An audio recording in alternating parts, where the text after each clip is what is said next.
Hey, Redcasters, be sure to subscribe to our channel and ring the bell to be notified about our latest videos. Go Big Red. Welcome to the Go Big Redcast, the Husker Fan Sports Show.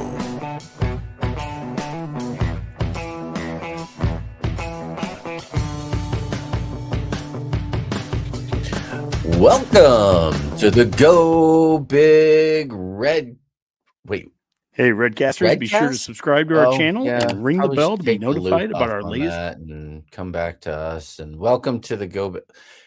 Wait, what's this podcast called again? I can't remember. It's been so long since we've done it. I think we're the Go Big Red guys. Something like that. I mean, it's a book club, right? I'll be honest. Yes, I'll be honest, Rob. I got hit in the face with a volleyball today, and I don't know who any of you are anymore. Okay, Redcast Abby. I guess that's your hot take tonight, and we're here with Boomer. Yeah, just kind of finally remembered why I hate sports. You know, it's just another one of those days. It's just going to be cold. It's going to be gray. It's going to last the rest of your life sometimes as a Nebraska fan. So, you know, as a Nebraska fan, you got to remember that sometimes the world just has to come together to kick you in the nuts one more time. And tonight was one of those nights as we lose to Iowa 57-52. Probably the easiest under to bet on ever. I think the over-under on the game was 138.5. So, yeah, just quick math in your head, thinking that either of these teams was going to score 70 points tonight. I'd like to smoke whatever it is that you're smoking and add it to my collection here in my office. So, yeah, a lot has happened since the last time that we did a podcast. I think, Boomer, this is where you're supposed to insert some witty historical reference, along those lines. I know that in the Husker world, you know what, when it all comes down to it, we do only have 4 losses in basketball. Baseball has started off at 3-1. Softball is, what's their record, Abby? Help me out here. They are 6-4. 6-4, but we have beaten the number 1 ranked team in the country twice, and that would be 2 different teams from the state of Texas. So that would be Texas Longhorns and the Texas Tech Red Raiders. So that's exciting. I know I sound super excited tonight. I'm really, really tired, and it is sort of late for us. Let's see what else is going on in the world of sports. Men's basketball, good. Women's basketball, less than good. Less than good. Yeah. I'm trying not to offend anybody, but, we've got all the talent in the world and can't seem to pull it together with that team. It feels like, but then you go, oh, well, maybe we aren't that talented because the expectations were higher. How's that? Is that a better way to put it? Higher than how we're doing, and how we're doing, yes. So I think maybe that's a better way to word that one. So where do you guys want to start tonight? I honestly did the intro because I figured everyone else has screwed it up lately. I might as well do it now. But other than that, you guys want to talk about the game tonight? Let's just get the bad stuff out of the way first. So everything. What's everything? Baseball's 3-1, softball 6-4. Like, those aren't bad. I know. Sorry. I'm doom and gloom. I can't help it. Yeah, that's my shtick, Rob. Come on. Oh, I'm sorry. There's always a tweet from Boomer at some point during any game, whether we win it or lose it, that is basically like Chicken Little. The world is falling. So yeah, let's talk about tonight's game. Abby, you can start with that one because, yeah. Yeah, it just was bad, right? Like, it's just really disappointing. That's the style of play that Iowa wants, and that's the style of play they dictated because we were never able to get a big enough lead. I think that you're able to force Iowa into an uncomfortable offensive identity, to go against their identity by doing what Purdue did when they beat them, and which is just get out of the gate fast and score a lot of points and shoot well. And we didn't do that. And so we just let them dictate. And because of that, we were going to be kind of behind the gun for the whole time. And, it it's easy and it's correct at times to say that like officiating didn't help, but we also didn't shoot well. So Well, as Dave said in another text thread, as bad as the refs don't rebound. Neither does Nebraska, Rob. It seems neither do lately as we. well. That's Yeah. right. And neither does Nebraska. So That's been one of my big takeaways from this recent stretch of unpleasantness in terms of the basketball world. Just we are getting killed on the boards in these losses. I mean, I just took a quick look at them. Iowa, it was 33-22 in favor of Iowa. The Purdue game was glaring. We gave what 52 rebounds, I think, to Purdue and had 33 of our own. Illinois was 36-25. Michigan was 32-21. So in those 4 losses, you're getting out rebounded, 153-101. You're not going to win a whole lot of games against good teams. When you're giving everybody that many more opportunities, either second chance points or just you not getting another shot at a miss, especially when you're not shooting well, which they haven't been, incredibly well in some of these losses lately. So we say some of these losses, but it's funny because we've only lost 4 games. So problem is they're all clustered here right now. I think it just that amplifies how it feels. Yeah. Yeah. Dustin brought that up and said basically like if we had like 2 of these early and then 2 late, like it wouldn't feel this way. It would feel so much more normal of just like, yeah, that's just how basketball goes. Like you're going to win. It's just that they've all been clustered together that it makes it feel so much more salient. And like it's all in the Big Ten too. We were 6-1 or something like that on the road up until tonight, right? 6-2 on the road in the Big Ten. Like that's unprecedented for Nebraska. Yeah. Yeah. That's pretty amazing. And I think and to Boomer's point, like, I don't even think it's just rebounding because I can understand if like we don't have the like tall, super athletic players that some of these other teams do that like, that the ones like Michigan went out and bought and Illinois got from Eastern Europe. We don't have those players. So like if our goal is like we miss a shot, we go back on defense, great. That to me, it's like you're almost okay giving those up if that's your identity. Like if yours like we're gonna take a shot and if we don't get them, we're gonna get back.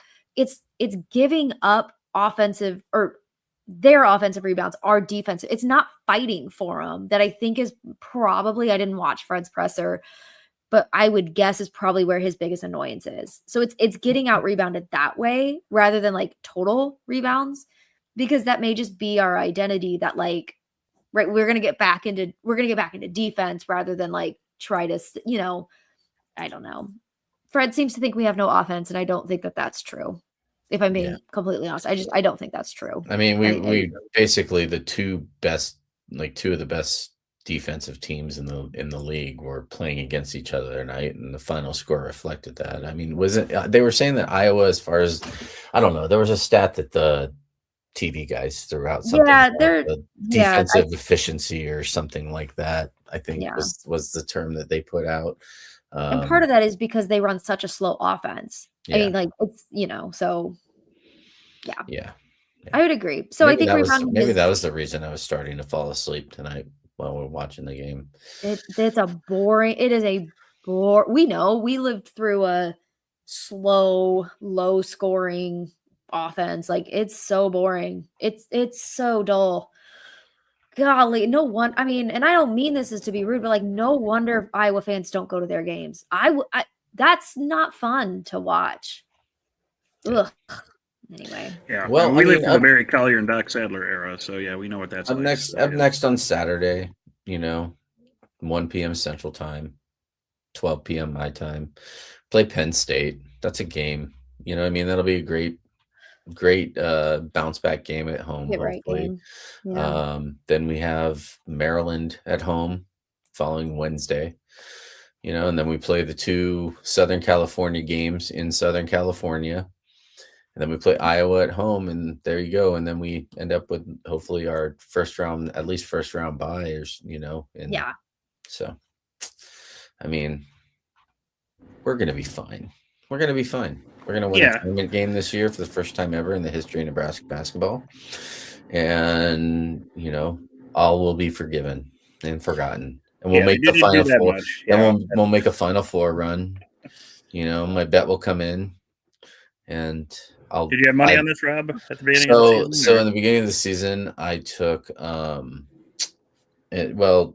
somewhere. It was more like beginning of the basketball season. I took Indiana to win the national championship and Nebraska to make the Final Four. And I think I put like $25 on it, and it'll pay off $4,300 if I win. So I wouldn't announce that. Now everybody knows. I don't What are you care. doing? You got to pay taxes on that now. Yeah.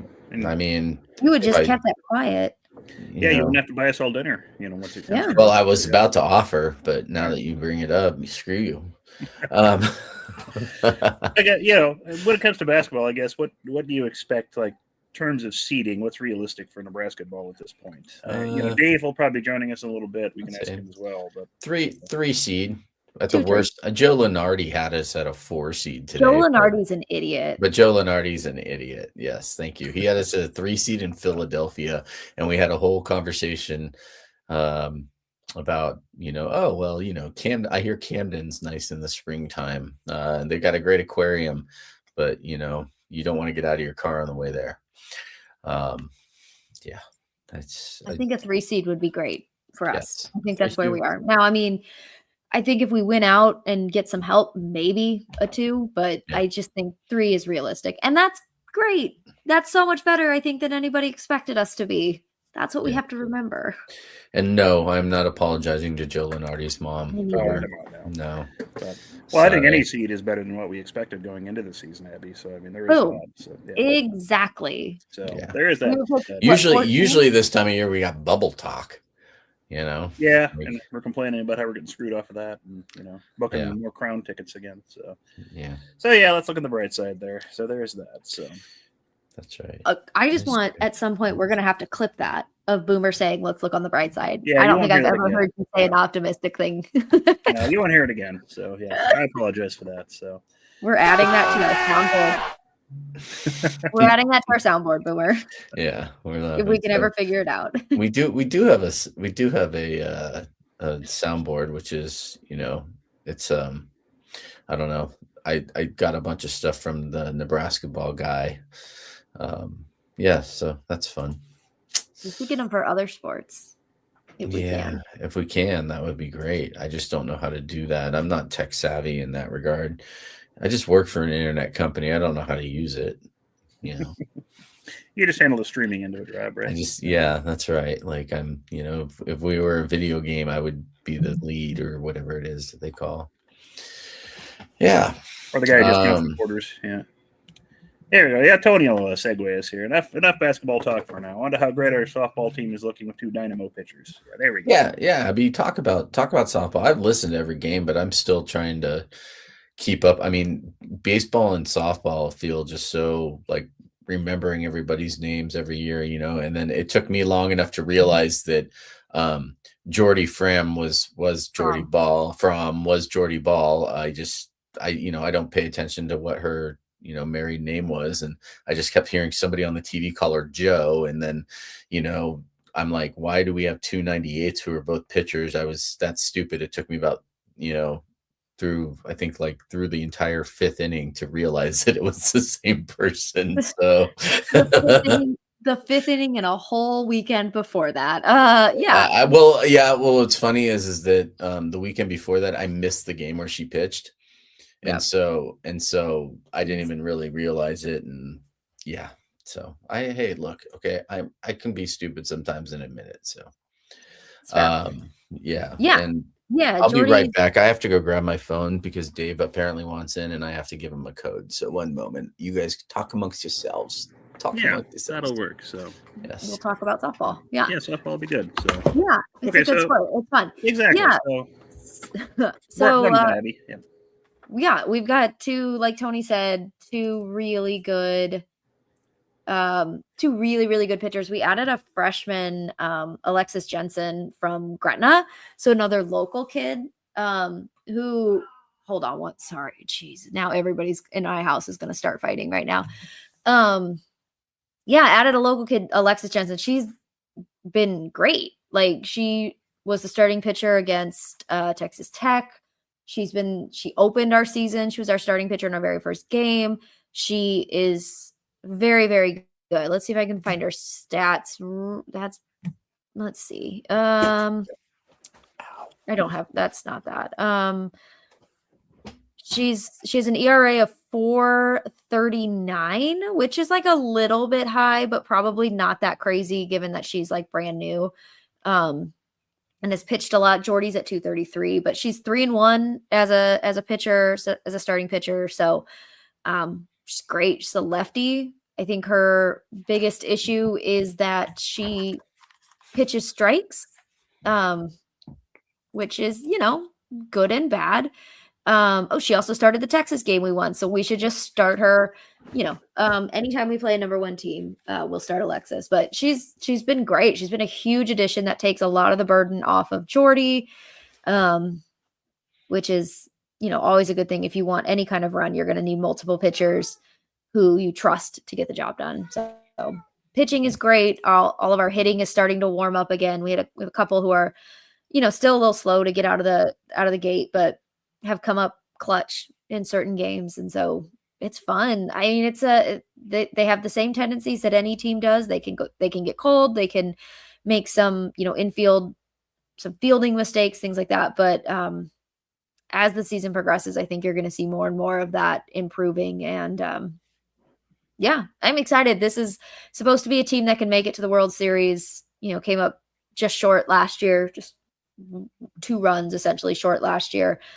And so this is a team that a lot of people think, even before the season started, could make a deep run. And I think it's even more convincing now that they've beat Texas and Texas Tech. Only team to do that. Neither one of those teams, I think, has lost any other game. So excellent. So, and then, so what can we expect out of the rest of the Big Ten this season? That's a surprising one. UCLA and Oregon both, I think, started ranked higher than us and both have dropped. UCLA is suffering a little bit from losing some of their pitching depth. They're one of their big pitchers. I don't know if she was a starter or a day 2 start, something like that, was one of the ones who, in the middle of their Women's College World Series run, decided that she would be open to going to Texas Tech and making all that money. So, they're suffering from a little bit of a lack of depth there. They're pretty good hitters though, so they should be okay. Oregon should be okay. Washington looks good. They've got a good offense. As for the others, I don't, it's hard to tell. Northwestern looked mostly good. Nobody looked good against Tennessee. It's just who I think they played. I think it was really important that we have as difficult of a non-con as we did, because we wanted to be tested, but then going into Big Ten, we needed, I think, some of that strength. I think it's going to help us more than it would. So I don't really know. I haven't had a chance to watch a lot of the other Big Ten teams, but I'll take a look at them. And I just think currently we are the best of the Big Ten. We don't play Washington in conference. We do play UCLA for a conference series, I think, this year. So that'll be probably one of the big games, one of the big kind of deciding series this year. Which should be ours to lose. I think that's where people see it. I think that's where our team sees it, which is kind of exciting. Yeah, always nice to see that, something positive. Hey, Dave, you joined us. So, yeah, Dave. Yeah. And we're here with Redcast Dave. I hear you. You hear me okay? Yeah, we hear you great. We do. Yeah. All right. Good to see everyone. Yes, Dad. Your phone's working just fine. Yes. Well, you weren't responding. I don't know. It's awfully quiet on the other end. We got it figured out. We're podcast professionals, Dave. Don't forget that. So, we are. Yeah. And we've already talked about basketball, Dave. A little bit. But yeah, we wanted your takes as well, though. Well, I assume you watched the game? Yeah. So you watched the game, Dave. What's your I did, takeaway? What do you take away from that? Well, it's frustrating. I mean, there is that. Bottom line, we got to figure out how to win those games. Look, it's been an amazing season. We've lost 4 of our last 6, though. Would have loved to have had one of those 4, just one of them. I think everyone would feel a lot better.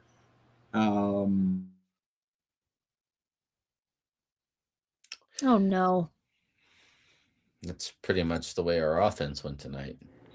What happened to Dave? Well, I mean, as an Allo Fiber employee, I could tell you about the Google network that is in Denver, and everything that's wrong with it. But we don't need to do that at the moment. He's Yeah, coming back. There he goes. He's coming there back. he All right. is. I'm There back. We're he is. back, Dave. All right, now you're back. And better than ever. Yeah, sorry guys. It's just not a good day here for internet. I was telling Boomer beforehand, it just wasn't good. I'm gonna try to turn off my camera. We'll see if that helps. It ties in nicely with Nebraska ball. Not a good day for that either. But Yeah, it's kind of like everything. Time we seem like we're getting started, something goes wrong. Is that? yeah, it's a nice metaphor, really. Nice, So thank yeah, you. it's poetic in a way. So, but I don't even think I can drink that much if that was the case. So Yeah. But if we took a drink I every time, do like that picture of Dave smiling that it's just stuck on there. Yeah, we're gonna use that. That's not stuck. We can see him now. Yeah, You there back, he Dave? is. He's moving too. Yeah. Hey, I'm Boomer, back. I can hear you guys. I don't know Yeah, if you you're can hear fine. me. Yeah, we can hear you. So we've got some We'll just riveting figure it out. content going on right now. And but- silence. He just Yes. goes Yeah, away. we're a bit rusty, Rob. So yeah, we took our usual January off, and now we're getting right back in the spring of things. No Which is pun great. intended. Spring football is right around the corner, considering the championship game seemed like it was last week. So yeah, we had that nice big football gap. So. Yeah. So anyway, Dave, yeah, anything else you wanted to add about basketball? Oh, we lost Nope. him again. Apparently not. Word, we Yeah. can't ask him that. It's triggering for him. Yeah. Yeah. Yeah. I'm here. I'm Oh, here. okay, that'll I work, just Dave. We hear ya. trying to save we my hear you internet fine. connection. We hear you fine, Dave. So Yeah. All right. So I guess No, what is it's freedom of movement is the bottom thing I would bring up here, right? I mean, we have mentioned this. I don't know if we did it this year or not. I presume so, but the biggest issue with Hoiberg's offense and his entire scheme on the offensive side of the ball is freedom of movement, and the Big Ten doesn't call their games to allow freedom of movement in such a way. In the NCAA tournament, so we have the opportunity there to actually kind of just, get through there. The key is to get as high as enough of a seed. I want to win that first game, right? And then after that, let it play out. But it's difficult to get the offense working when you're not hitting the three. And there's a lot of other issues right now. Obviously, the rebounding is a huge issue. And I don't know how they're going to fix that at this point. Tonight, it was just hustle. I mean, Iowa hustled harder on the boards, dude. I mean, what else do you expect? I mean, they weren't taller than us. They weren't necessarily bigger than us. They just hustled harder. That's really frustrating. Yeah. That's why I'm so difficult with this loss. But bottom line, we went 4 of 22 or 5 of 23 from the arc. Hit your threes, hit a few more threes, and you win the game. And we weren't really getting the changes shots dynamic though of on the that. offense significantly. That just didn't happen. So got to go out, win the next 4, get Iowa at home, beat them. Yeah. Call it a season. And I asked everybody earlier, Dave, what's a realistic seed range for Nebraska ball at this point? Where do you see them likely? What's the ceiling? What's the floor? Well, I mean, they got to win games, but if they win games, I think a 3 seed still very much out there. No questions asked. And if you win a game or 2 in the Big Ten tournament, a 2 seed, I think, is still out there. That would give you a couple more high quality wins. So I think a 2 probably is the highest based off of winning at least one game in the Big Ten tournament and not losing anything else, which is quite doable. How far could they slip? I mean, I guess if you lost all 5 games, I mean, geez, you could slip all the way down to a 6 or 7, something like that, I guess, 8. But, I mean, likely you split those games at worst. Maybe, you're 25-7, you're probably a 4 seed, something like that. Yeah, slip into a This or team's 7 better seed than would that, be though. the most Nebraska ball. It's thing just ever. not playing Yeah. quite that level right now. Is it the competition we're playing right now? Because this is probably the toughest stretch of the schedule. Is it just the combination of some injuries and illness and players just kind of being tired, out of whack? Maybe How would you explain the rough patch here? Yeah. I mean, Rink Mass has not been the same player for the last 7 or 8 games, right? I think he's been fumbling the ball on the last 2 games. That might be because of that hand injury that happened pre-game. But he just hasn't been shooting anything from outside.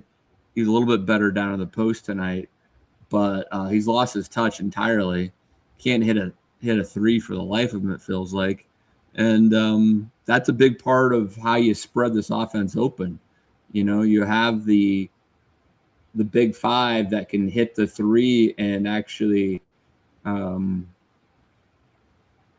pass the ball from the top of the key there to Cutters, and we don't see that offense right now because he is not playing at the level that we saw in the first 20 games of the year. 15 at least. Yeah. Don't disagree with any of that. Although he did hit that one big 3 towards the end of the game, didn't he? I think that was Yeah. It's like he's good for like maybe 1-3 a game right now, but it just like he just doesn't get in the flow of the game. I was a little surprised Burke wasn't back in the game later in the fourth. He's kind of your other hustle guy with Sam, and he didn't get back out there. And I think we could have used him in that last 5 minutes for just a little energy. Not quite sure what's up with that, but Yeah, Rink they really did seem to be didn't play lacking a a lot lot tonight. Yeah, the lot starters. in the second half over the weekend either. So it just yeah. I just want to point out, I want to give Burke like a ton of credit because I think last year there were a lot of Nebraska fans who absolutely hated him. I mean, he's not a good shooter. Like, we get that. Okay, that's not what he's out there for. But like, he is, I feel like at media days, Sam and Rink and Fred all talked about like he put so much work in the off season to like get better conditioning and get stronger. And I think we've seen it. I tweeted it, and like we've seen it in ways that may not show up on, like in his stats, but he like the energy, he's hustling after balls, he's willing to bleed his own blood. It's, he is disruptive. He's doing these things that like completely impact the game and has really like redeemed himself, I would say, to a lot of fans. So I feel like he deserves so much credit for all those intangibles that he brings. And like you said, Dave, like when they pull him out, it's so it's almost just as noticeable as when like Rank isn't out there or Sam's not out there or Price isn't out. Like it feels just as noticeable, and that's the impact that he's had. And I just think that that's so good for him. And I love that that's the impact that he's having, and is like, I don't know, could have maybe turning a lot of people who used to not want him on the team anymore to kind of understand his role and how he's doing in that. Yeah, there is that. I just wish he could get just a little bit more offense out of him. Just to, what did he have tonight? 4 points, I think. He had, 5 against Purdue, 4 against Rutgers, something like that.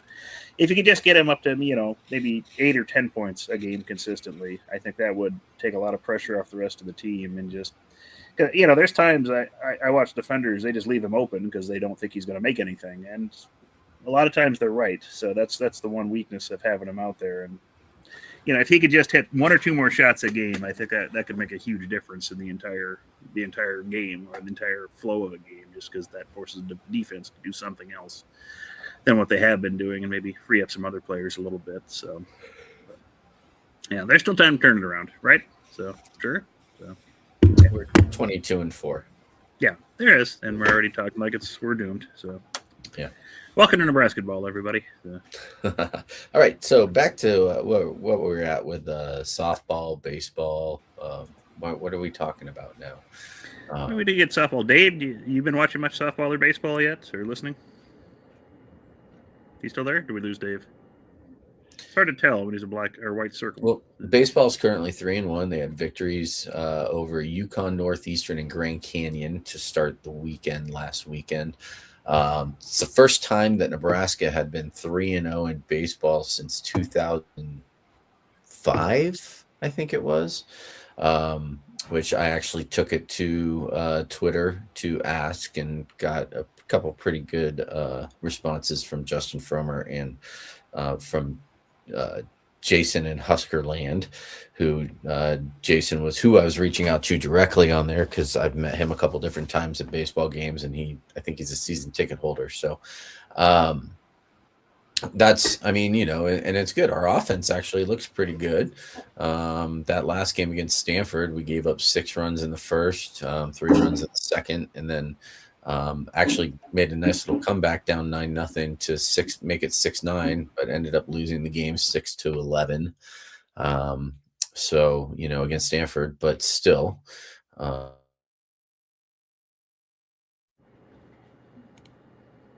yeah. Oh, yes. Now we lost Rob. Now he froze. So or fell asleep, one or the other. But there we go. Okay. Yeah. It's just us. Yeah. It's just we're back. Rob's back. Okay, there we go. Was I off there? Yeah, you froze again briefly for a little bit, but that's all right. So that's weird. I don't know. know. What's wild is like as good as our baseball hitting has been, we've only I don't want to say only because we've played 4 games. We only hit 3 home runs. Yeah. Like Will Jeske's got 2 of them.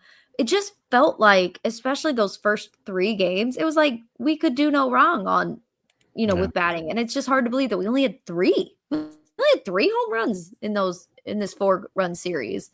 That's just crazy. I don't know. That part's crazy to me. Yeah. But they're generating runs. That's a big thing. So yeah.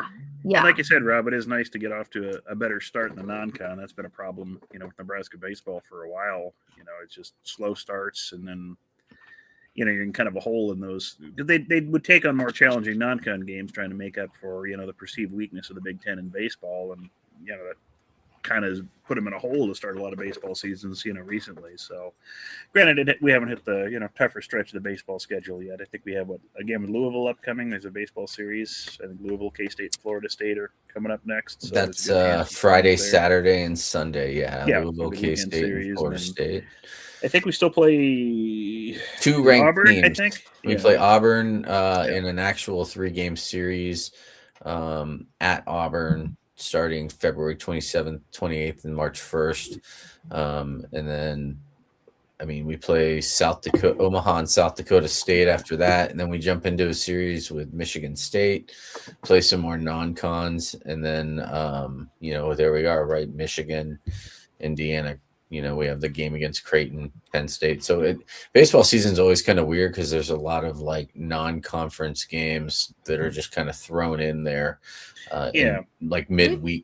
You get those midweek games against your nearby opponents. That's where you see all the K-States and Creightons and all that. And those are games, that they've struggled with lately too. So I'll be curious to see if they can, put something together on those, this season, because that'll tell us a lot about pitching depth and how serious of a run this team could make in a longer series. So because they struggled in that last couple of seasons as well. Yeah, and when did they say they were going to be doing the football spring game? That was like the last weekend of March. Is that right? So if that's the case, it'll be a good time to maybe catch Nebraska in the Sweet 16, and it'd be an Elite 8 game, I think. Yeah, would it be Elite 8 or Sweet 16, and then depending on Thursday or Friday, right? And then they'd be playing Indiana that weekend in baseball at home too. So it's always a fun weekend. What's going on there? Yep. Yeah, if you're around for that, you can go to the spring game and then catch a baseball game later in the day.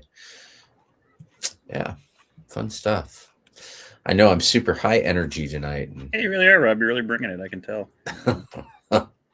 Yeah, well, I think it's some of those Bob Ross energy drinks I saw. You can choose if you want to watch the baseball play Indiana or softball play UCLA, because they both play at 2:00. Oh, well, that's some hell of a scheduling right there. On the 28th. That is so stupid. Oh, that is so dumb. I wonder if they'll move either one of those. Like, just they should move at least one of them. Yeah. Because that'd be cool. That'd be cool to see the spring game in the morning, They should, baseball or so that you softball, can and to then both. go. Yeah, like buy like a 3-in-1 ticket. How's that to get people to Yeah. come to the spring game? Right. Look at me, marketing degree, working it. There you go. Yeah. That's why I get paid the big dollars. Yeah. So if anyone from the athletic department's listening, just DM us. We're available. Yeah, absolutely. Although, they've also merged, some of the people out of the athletic department into other areas around the university. So That's true. Yeah. Let's see. What else do we got going on here? I heard somebody wrote a book recently. Did anyone? Oh, Jesus. Yeah. Is this where I log off for the night and just let you guys finish the show? No, that's all right. Yeah. Let's talk about the one thing that I don't want to talk about. Yeah. But you know what? If you guys want to talk about it, you go right ahead. Don't mind me just sitting. Oh, it came up in the last month. I suppose it deserves a mention. But yeah. But oh, Abby's fleeing. Okay, hopefully its house isn't on fire. Okay. No. No, Biscuit got off the couch and Alf the cat. So Biscuit's our dog. Got off the couch, and Alf, the cat, also got off the couch, and their pads did this. And now they're yelling at each other because they're both terrible. Are they fighting like cats and dogs? Nice hysteria, if you will. Dogs and cats living together. So So it's fine. They're okay. They're okay. Glad there. Right. So. Anyway, so what are we talking about? Bill Moose. Yeah, book, he wrote. Well, absolutely we'll call it a nothing book. wrong and- Oh, rifle team winning conference championship. There we go. There's that. So, Let's go rifle. I'll be honest, I didn't know other Big Ten teams had a rifle. I'm not team. sure who all does this, to be honest with you. Maybe we're not in the Big Ten for rifle. It's certainly possible. I was going to look that up. I can't remember how that sport is arranged. So, let's see. They are in. They play Ohio State. What is we're in the Patriot Rifle Conference. Patriot Rifle Conference. Well, nothing that includes shooting guns. Well, we're with our normal arch enemies of Air Force, Alaska Fairbanks, Nebraska, The Ohio State, Ole Miss, TCU, and UTEP. So, very eclectic bunch. So, yeah, and we beat Air Force, which isn't shocking because, it's Air Force. Yeah, they don't but know anything about. We beat rifles. Army. We beat Army every year as well, which is a little bit unnerving. But it makes me feel safer in this state, though. So yes, I would say you must feel very safe there. Mm-hmm. And then we beat Mount Aloysius, West Point, New York.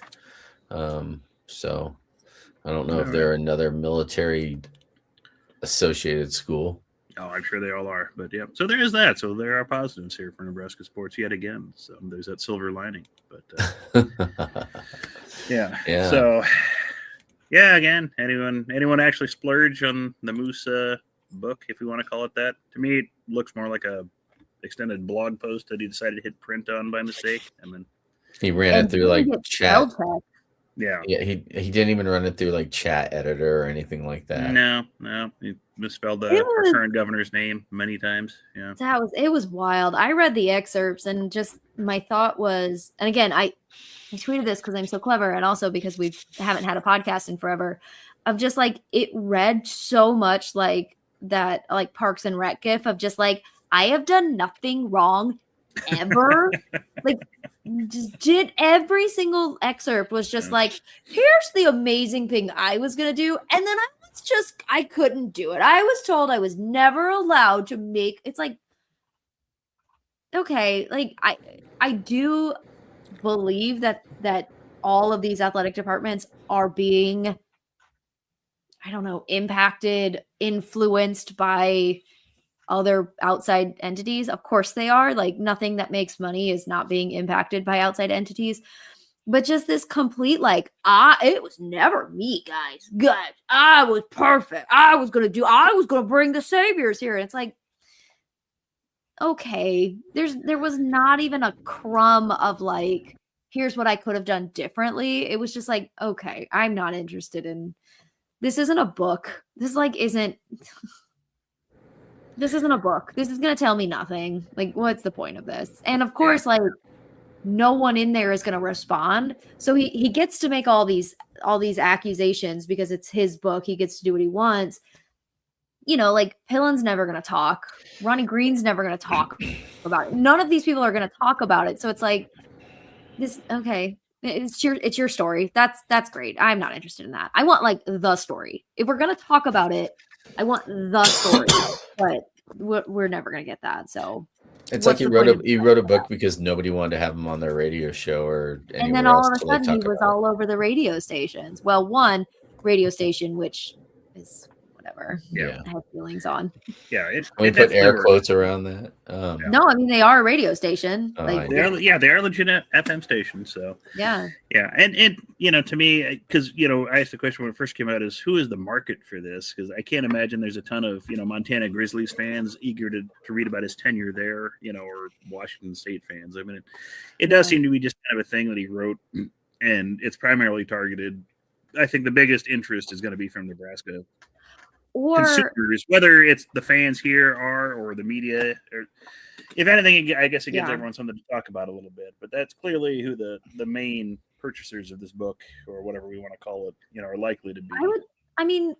Dustin pointed out that like he was the AD when Mike Leach, right, at Washington State. So like he might have some cool Mike Leach stories, but he doesn't seem like a good storyteller. So like it feels like he would suck all the joy out of Mike Leach stories, which is almost impossible to do. And do all the 12 Washington State fans really gonna, be that big of a market? So there is that end of it too.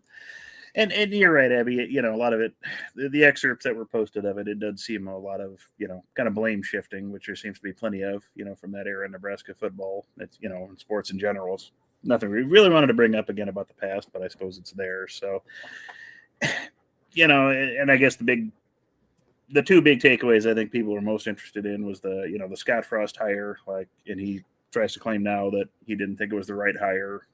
Fine. And, I said it back when Scott Frost got hired, he didn't really have a choice. I understand that, that he couldn't have hired anybody else. If he would have tried to hire, what were the other names he threw out there? Like Chip Kelly and Justin Fuentes. I mean, come on. People would have rioted and burned him in effigy down, in front of Memorial Stadium if he'd have made that hire and passed on, an undefeated Scott Frost. Even, knowing what we know now, it seems like he should have said something, but people would not have accepted it back then. We have to be realistic about that, whether he's just trying to save face on it now, whatever, I get it, but, Yeah. So there is that. How it comes off. To me, that's how it comes off, is just like. It does. Yeah. And that's fair. Like, you're right. Saving. And again, I'm not saying that like Pillen didn't, massage choice or like push things. And like, I also kind of understood, if we're going to talk about basketball, I like Dana Altman. I remember when before we hired, I don't know when it was, but I was just like, I'd be great if Dana Altman wanted to come here. I think Dana Altman's a really good coach. I think hindsight is showing us like, maybe this wouldn't have worked out. Like maybe it wouldn't have worked with us because like maybe the game is passing him by. I don't know. I know his team's got a ton of injuries, so it's hard to judge that. But I think there's also a good point of like, would Nebraska fans be really excited to bring in Creighton's coach? Do you know what I mean? Like, right. I kind of get it of like, I think there would be a lot of like, don't know about this. Whereas you've got Fred Hoiberg, who is this like hot shot. Yeah, it didn't work out in the NBA, but it worked at Iowa State so well. And like, that's a great choice. Like, it's a good choice, right? It's kind of working out for us now. Would we have known that then? No. It took us how long to get to this point of believing in Fred Hoiberg? So there's a part of me that's just like, I kind of get the hesitancy with Dana Altman, even though I like Dana Altman and I root for, so even that whole thing of just like, well, that's who I want. It's like, but you didn't even like introspect to like figure out why maybe that was what he was saying. He just wrote like, he didn't want it, so we didn't get it. And it's like, okay. Even just giving some of that would have been more interesting than what we got. Yeah. Yeah, and I think the other interesting thing that I thought or got for the excerpts was his talk about sending out feelers to rejoining the Big 12. I mean, holy crap. If that's anything that tells me that your tenure as an athletic director is a dumpster fire and the entire athletic department at the time, I know, there is a nostalgia for the Big 12, which really equates to a nostalgia for the Big 8, I think is what it is with most fans. and what the sport used to be, circa 1990 something. You'll still run into it online, that people that think we need to go back to the Big 12 for whatever reason. We don't get a fair shake in the Big 10, or the one that always gets me is we lost a recruiting pipeline to Texas or whatever when we joined the Big 10, which I've never fully understood that argument.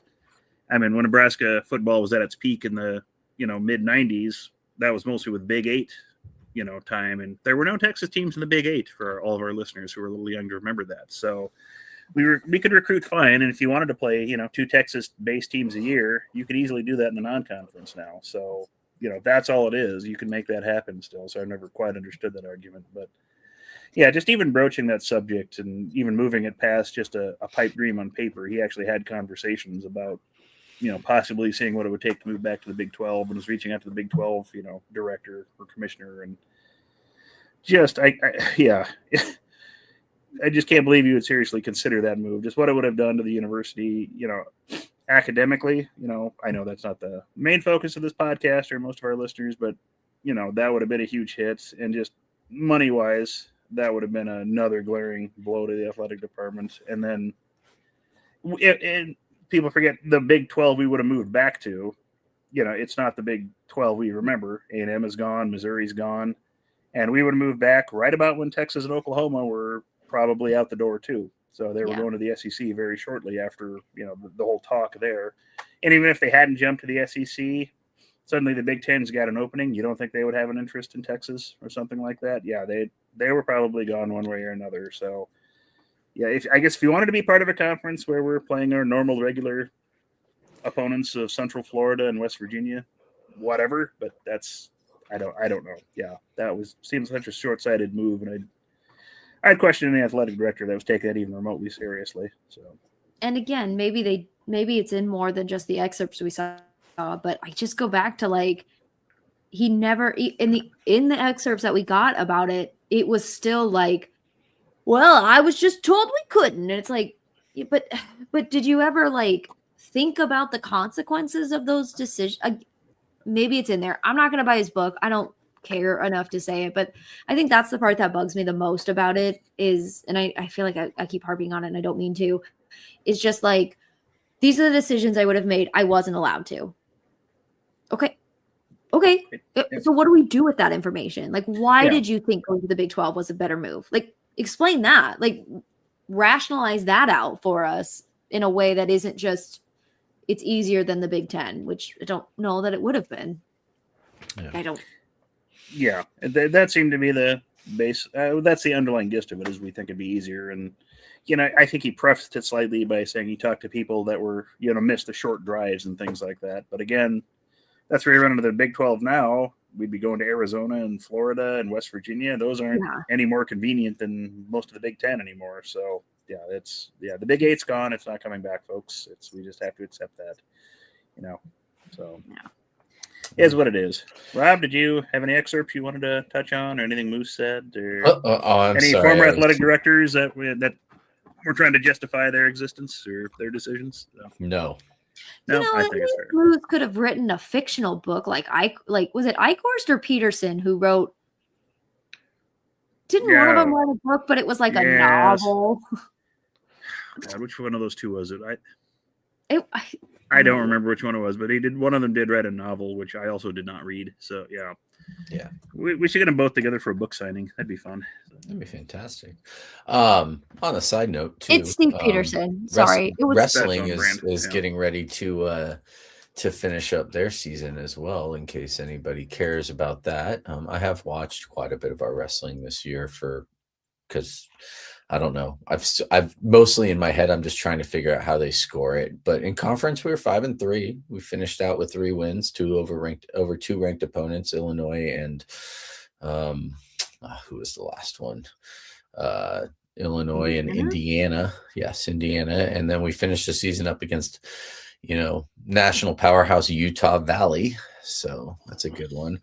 The Big Ten championship starts March 7th, so in a couple of weeks. And, I suspect that we'll be right there in the mix at that one. It's just, some of those other I mean, who did we lose to in conference this year? We lost to Ohio State, Penn State, and Iowa. Iowa, right? And I mean, those are the usual suspects that you would, if we're going to lose, that's who you'd think we'd lose to. Ohio State, I think, is kind of a surprise this year.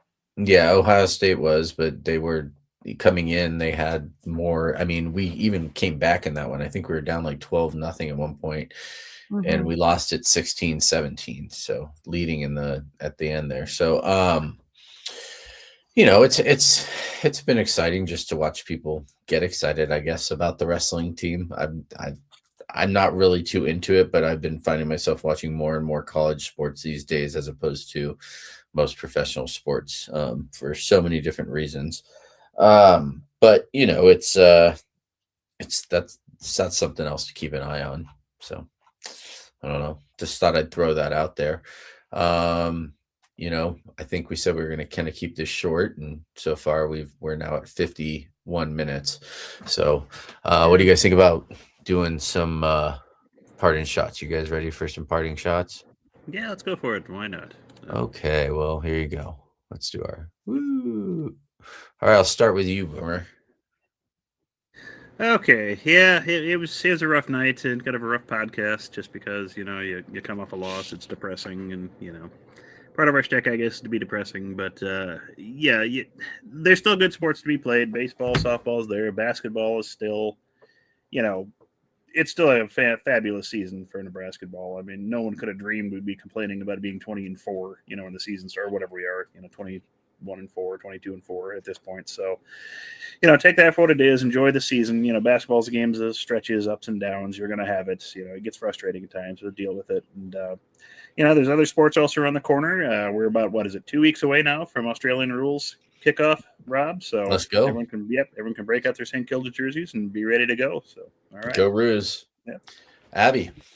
Yeah, I think it's such a similar thought to what Boomer said, is the seasons are long. And unlike football, one loss does not make or break. 2 losses, 3 losses, 4 losses does not make or break your season. And Dustin tells me all the time, it's all about enjoying the moment that we're in. And so we've got some losses, and that sucks. But anybody who thought we were going to get out of this season with 3 or fewer losses, I think was highly optimistic. We are not the bought and paid for Michigan team. We're not, who probably will get out of this season with less than 3 losses. It's great. It's not about tempering expectations. It's about enjoying the ride that we're on. We've 20 some wins. It's like second most in our history, and we've got lots to go. So that's basketball. Baseball and softball's just starting. Don't write the season off after one weekend. For the love of God, we're not firing our coaches. So let's not do that. Yeah. That's not even worth a conversation right now. All right. That's it. Well, I just want to say to everyone, go Big Red. That's really all I got. And with that, that's another Go Big Redcast.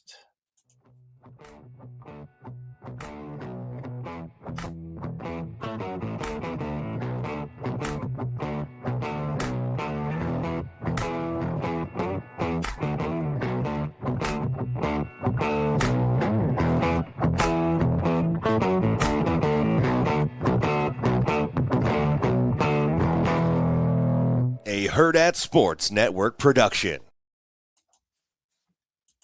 It was